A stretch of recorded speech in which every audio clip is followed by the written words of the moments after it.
Hello, and welcome to our program devoted to changing the conversation about our generation, millennials. I'm Caroline Timpson from Tennessee Tech University. And I'm Sevag Alexanyan from California State University, Northridge. We're the co-hosts along with 4 other students from around the country who are part of a nationwide movement known as the National Millennial Community. Panelists, please introduce yourselves.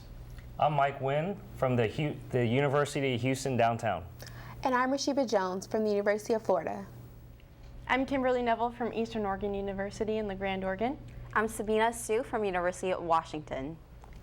Today, we're having a conversation to provide advice to large employers from the millennial perspective. So let's start with the first one. Every single company, whether it's domestic or international, has a mission statement, a key set of values which they use to define their company. How do you, as millennials, feel about mission statements? Is it a factor when deciding where you want to choose where to work? And Sabina, let's get us started. That's a great question. For me, I don't think it's so much a question of a deciding factor for recruitment, but rather it's a deciding factor for retainment. A lot of people at their work, they know what they do. Some people know how they do it, but very little people know why they do it. And to answer that question, a company really has to start with a mission statement, and not just for the overall company, but maybe for each department and each project too. And kind of just a funny twist on it, I think a successful company should be kind of like an avocado that it's funny, but if you think about it, on the outside, you have this thick skin to protect you from getting hurt, and this kind of response mechanism and problem-solving skills in place. And on the inside, for the meat, you're tangible with the products and the services that you offer. You're adaptive to culture and trends, but at the core of who you are as a company, you're solid.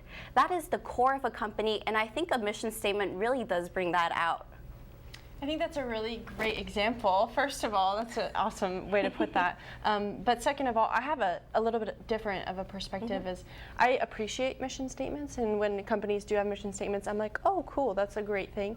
And a lot of times I feel that it's for employees as something to buy in. You know, it represents the company to the outside as the consumers maybe, but as employees, we really might buy into that. However, it's not a deciding factor for me of where I'm going to choose to work. So that's something that's a little bit unique. Fair enough. Oh, I think you ladies made some great points. For me, a mission statement, I don't think it is as important. I feel that for me, when deciding a factor on whether or not I want to work for a company, it's more sort of the culture, the ethics, its values. A mission statement does set the foundation for a company, but I feel that I want to be able to see diversity in the company. But just not diversity in people and where they come from. I want to see diversity in thought. So I don't want people just to agree with other people just to agree.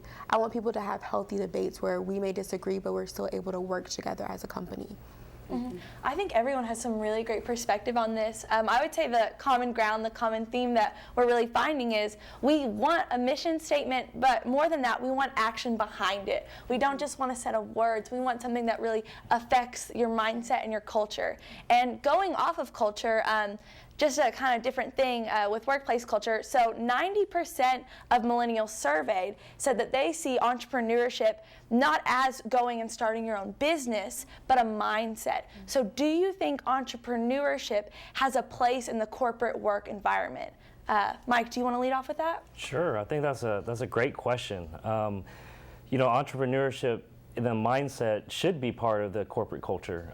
You know, as corporations grow and they become globalized and they go international, there's still a skill set of being able to get into the local community and understanding the business of the locality that they're in to be able to take ownership of that. And that allows the corporation to really be flexible, adaptable, and nimble in order to find the opportunity and capitalize on their strengths in order to really drive, you know, productivity, growth, as well as developing the employees in the organization as well. So I absolutely agree with that. I really feel like entrepreneurial spirit is a big part of corporations and you know the location that it's at.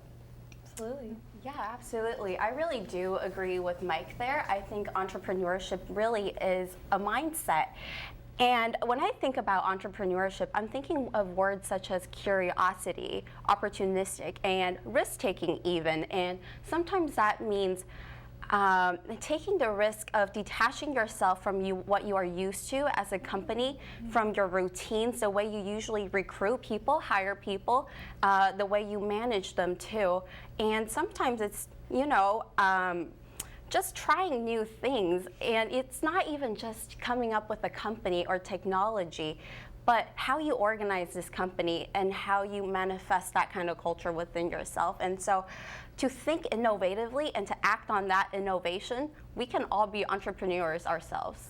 I completely agree, Sabina. Just as both of you mentioned in regards to entrepreneurship, it leads to ownership. Just for an example, last summer I was interning as a sales intern, and throughout that role it was really interesting because the salespeople, they had their specific routes that they had to go visit each store. But through that, the company management was really pushing the idea of taking ownership of that sales route, because by taking that ownership, you want to get those higher sales at the end of the week, higher sales at the end of the month, and then you're going to start to see your position grow in the organization, because now it's not just the corporation that's far away, it's your corporation. You don't necessarily are the CEO, you didn't start the company itself, but at the same time with that entrepreneurship mindset, you're really able to see some growth and positive trends for the company. So now I want to transition a little bit. I want to see what are your thoughts on recognition of work? So do you want to feel like you're making a difference and seeing the results of your work? Or do you mind doing small jobs silently because it helps the whole process? What do you think? Personally, I do not mind doing small jobs. I feel that small jobs are important within a company.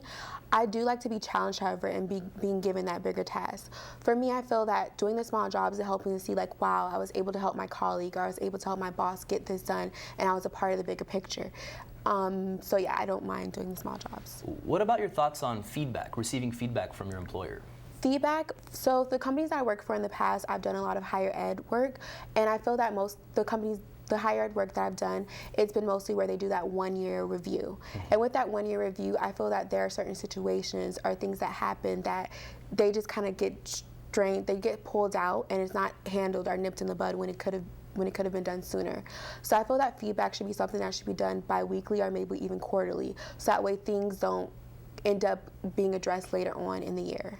Yeah, I totally agree with what you're saying, because as millennials, one of the things that they talk about always is the fact that we always want this pat on the back kind of thing, and they look at that in a negative point of view. But at the same time, we want feedback that's constant, but at the same time, we want a constructive criticism, because when you're receiving that on a regular basis, not only are you getting more motivated to be interested in the work that you do and understand that the work that you're doing has value and it brings a real value to the organization itself, but also on top of that, it allows you to have the freedom and the ability to really contribute to the organization and understand what you're not necessarily working so well on and what you can improve upon. And that's why the constant criticism in a positive light is really able to have the company grow, and transitioning away from that 6-month or that yearly review and into the more frequent. I think a lot of companies can see benefit from that. Cool. I can just add a few things to that. I believe that millennials really feel that work can be a relationship as well. And in that working relationship, maybe with your supervisor, you say like, I want to do the best for myself to grow as a person, and I want to do the best for our company to grow the company. And whether that's doing a small job or doing a major job and having the leadership skills to say, I'll take that on, I would love to tackle that. But at the same time saying, can you help me? Can you mentor me through this process? I think is a really cool idea. Yeah, Kim, I think it's really interesting that you brought up leadership. That brings me to our next question. So 63% of executives will be eligible for retirement in the next 5 years. And 87% of millennials took on a leadership position in the past few years of their job. So do you expect a managerial role within about 5 years of being with the company? And do you guys think that millennials are ready to step into these leadership positions? Kim, I'd love your perspective. I have kind of a unique perspective, I believe, in that I don't expect anything. You know, when I get into a job, I'm going to say, I'm going to work my little tail off at whatever I'm doing, but I don't expect in any timeline to have anything. And I was surprised by the statistic of how many people are, how many positions are going to be opening, and I think that millennials are in a good position to fill those, but I think that we need to be ready for those management roles. And that management is such a crucial part of companies, which is why it's paid the way that it is, really. And that as a bad manager, I know that I've experienced a bad manager, and maybe you guys have too as well, but it can ruin an environment. And millennials are really about the environment. And so in a workplace, if you have a bad leader in that environment, it just tears things down. So for me, if I was going to get a management role, I would really want to be comfortable and have again another mentor to say, okay, I really appreciate you as a manager. I aspire to be like you, and in this company, if I'm going to take this position, can you help me? Can you teach me how to be a great leader? Yeah, that's great. Yeah, I'll piggyback on that. It's a really refreshing take, and I really believe that it's not about age or how many years that you're in with the company. It really has to do with experience and the execution of learning that skill. So I think leadership is a learned trait, and it's a skill that you can hone and work on. And I don't necessarily want to put an age on it or amount of time that you're within a company. I really feel like, you come in, you pay your dues, you work hard, you learn, you contribute, you bring value, and before you know it, you're a leader, and you can get promoted or you can take on more responsibility.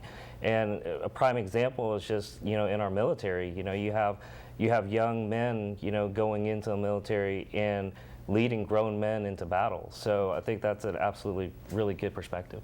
I love the feedback because it breaks the stereotype that millennials are so entitled. But at the same time, with Mike, with your response, I think that with age, it's not a matter that age brings the leadership, but it's really the experiences that you become a part of.